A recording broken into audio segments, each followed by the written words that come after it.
उनकी आवाज में पछतावा साफ झलक रहा है। आंखों में आंसू हैं और चेहरे पर दर्द भरी मुस्कान।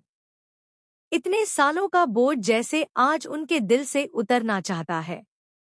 अम्मा आगे कहती है, अम्मा, हमें बचाने के लिए तुमने 5 साल तक आदित्य की मौत की खबर छिपाई और हम तुमसे नाराज हो गए।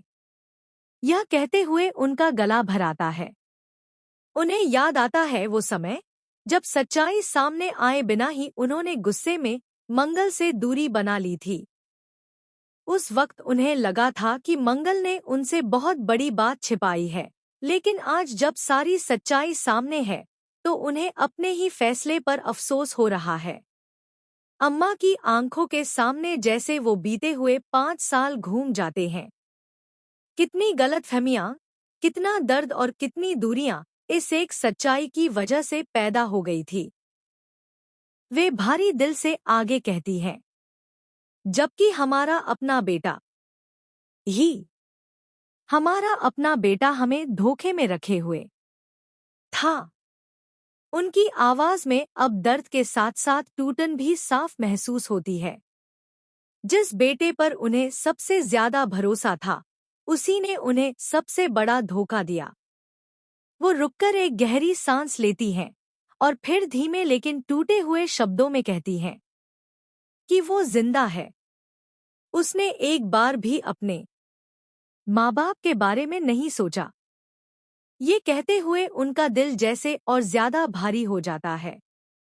एक माँ के लिए इससे बड़ा दर्द क्या हो सकता है कि उसका बेटा जिंदा होते हुए भी उससे दूर रहे और उसे इस बात का भी एहसास न हो कि उसके माँ बाप किस हाल में होंगे। अम्मा की आंखों से आंसू अब लगातार बहने लगे हैं। वे अपनी पीड़ा को रोक नहीं पाती और आगे कहती हैं, हमारे बारे में ये नहीं सोचा कि हम जिंदा है कि मर गए। उसने ये भी नहीं सोचा कि हम पर क्या बीत रही होगी, उसके बच्चों पर क्या बीत रही होगी। उनके शब्दों में एक माँ का टूटा हुआ दिल साफ दिखाई देता है।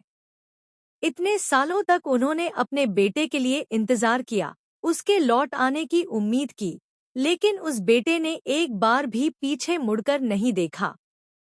घर में मौजूद हर शख्स यह सब सुनकर स्तब्ध है। माहौल और ज्यादा गंभीर हो चुका है। तभी अम्मा थोड़ी सख्त आवाज में कहती हैं, ये पूछ रहे हो कि तुम्हें कोई सवाल ना पूछे, तुम्हें कोई कुछ कहे नहीं, तुम्हें किसी की सुननी ना पड़े। उनकी आवाज में अब दर्द के साथ साथ गुस्सा भी झलक रहा है।